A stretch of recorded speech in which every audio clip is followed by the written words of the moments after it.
ঈশ্বরচন্দ্র বিদ্যাসাগর এবং রবীন্দ্রনাথ ঠাকুরের আবক্ষ মূর্তি উন্মোচন বিদ্যালয়।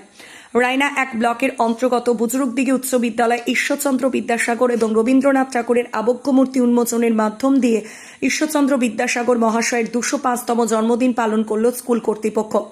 ছিলেন রানা বিধানসভার বিধায়ক শম্পা ধারা, শেহারা গ্রাম পঞ্চায়েতের প্রধান পুরঞ্জয় সরকার, স্কুলের প্রধান শিক্ষক সুভাষ চক্রবর্তী, স্কুলের পরিচালন সমিতির সভাপতি সমীর কুমার সাই সহ অন্যান্যরা। জন্মদিন পালন উপলক্ষে অনুষ্ঠানের প্রথমেই ঈশ্বরচন্দ্র বিদ্যাসাগর এবং রবীন্দ্রনাথ ঠাকুরের আবক্ষ মূর্তির দ্বারা উন্মোচন করেন।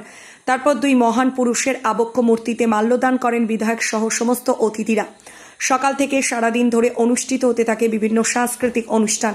বক্তব্য রাখতে গিয়ে বিধায়ক শম্পা ধারা বলেন, বাংলা সাহিত্যে যিনি নবজাগরণ করেছিলেন, সহ বর্ণ পরিচয়ের রচয়িতা, বাল্যবিবাহ বন্ধ, বিধবা বিবাহ প্রচলন, নারী শিক্ষার অগ্রগতি এবং সার্বিক শিক্ষা ব্যবস্থার প্রচলন করেছিলেন যে মহান মানুষটি, তার নাম ঈশ্বরচন্দ্র বিদ্যাসাগর মহাশয়। আজ ওনার 205তম জন্মদিন। ওনার জন্মদিন উপলক্ষে আমার বিধানসভার অন্তর্গত বুজরুকদিঘি উচ্চ বিদ্যালয়ের ওনার এবং আর এক কবি রবীন্দ্রনাথ ঠাকুরের আবক্ষ মূর্তি উন্মোচন করলাম। স্কুলের প্রধান শিক্ষক সুভাষ চক্রবর্তী বলেন, স্কুলের বাৎসরিক অনুষ্ঠান, বিভিন্ন ধরনের প্রতিযোগিতা এবং প্রতিটি ক্লাসের মেধা ছাত্রছাত্রীদের সংবর্ধনা দেওয়ার সাথে সাথে পুরস্কৃত করা হলো আজকের এই অনুষ্ঠানের মাধ্যমে। দুটি আবক্ষ মূর্তির জন্য আর্থিক সাহায্য করেন স্কুলের প্রাক্তন শিক্ষক স্বর্গীয় মুক্তিপদদের স্মৃতি রক্ষার্থে মুক্তিপদদের স্ত্রী এবং পুত্র কন্যাদ্বয়। ওনারাও উপস্থিত ছিলেন আজকের এই অনুষ্ঠানে। আজকে রায়না 1 নম্বর ব্লকে আমরা শেহারা অঞ্চলে বুজরুকদিঘি উচ্চ বিদ্যালয়ে আজকে একটা আমাদের অনুষ্ঠান, যে আমাদের আপনারা এখানে বাংলা নবজাগরণের আজকে যিনি আমাদের বর্ণ পরিচয় লেখক, আমাদের সেই আমাদের মাননীয় ঈশ্বরচন্দ্র বিদ্যাসাগরের আজকে জন্মদিবস, 205তম জন্মদিবসের উদ্দেশ্যে আজকে সেই স্কুলে যে একটা মূর্তি উন্মোচন হয়েছে, তার সাথে আমাদের বছরের যে আমাদের যে প্রাইজ ডিস্ট্রিবিউশন, সেই প্রাইজ বিতরণ অনুষ্ঠান এখানে এসেছিলাম বা এখানে এসেছি। প্রত্যেকটা ছাত্রছাত্রীরা খুব সুন্দর পড়াশোনা যেমন করছে, আমাদের সমস্ত শিক্ষক, প্রধান শিক্ষক মহোদয় থেকে শুরু করে সমস্ত শিক্ষক শিক্ষিকা মণ্ডলীরা সম্পূর্ণ সহযোগিতা করেছেন। আপনারা এটাও দেখেছেন মাধ্যমিকে 10তম স্থান অধিকার করেছে রাজ্যের মধ্যে এই স্কুলের ছাত্র। কাজেই যে এই স্কুলে যে আমাদের একটা ঐতিহ্যপূর্ণ স্কুল, সেটা দেখতে পাচ্ছেন। এবং আজকে শুধু তাই না, আমাদের যে পুরস্কার বিতরণী অনুষ্ঠান হয়েছে, প্রচুর পুরস্কার বিতরণী আমাদের প্রত্যেকটা ছাত্রছাত্রীরা যারা পড়াশোনা করছে ভালো বিভিন্ন আমাদের শ্রেণীতে, তাদের জন্য আজকে পুরস্কারও রাখা হয়েছে, তাদের সেই পুরস্কার বিতরণ অনুষ্ঠান হচ্ছে। আর যারা খেলাধুলা করেছে তাদেরও তাদের জন্য পুরস্কার রাখা হয়েছে বা তাদেরও পুরস্কার।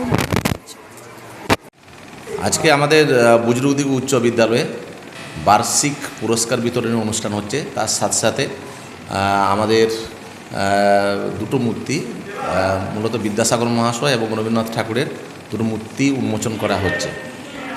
আর বিদ্যাসাগরের 205তম জন্মদিন আজকে বিদ্যালয়ে সাড়ম্বরে পালন করা হচ্ছে।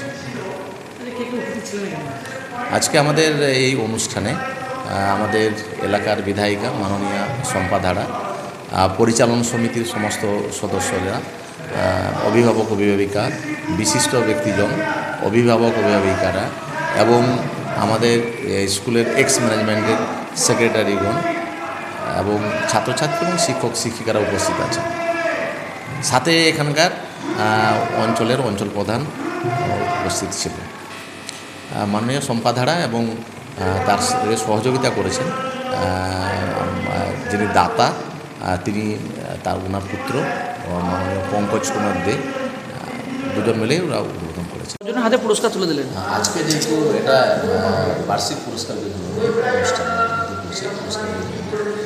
স্বাভাবিক কারণে এখানে ক্রীড়া প্রতিযোগিতার পুরস্কার এবং সাথে সাথে অ্যাকাডেমিক্স 2023-এর অ্যাকাডেমিক্সের পুরস্কারগুলো দেওয়া হচ্ছে।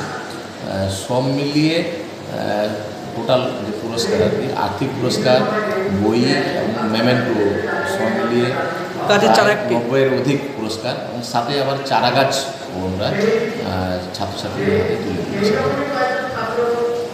আমার নাম শ্রী সুভাষ চক্রবর্তী, প্রধান শিক্ষক, বুজরুকদিঘি উচ্চ বিদ্যালয়। রায়না থেকে বলরাম স্যার রিপোর্ট, সোজা কথা নিউজ, পূর্ব বর্ধমান।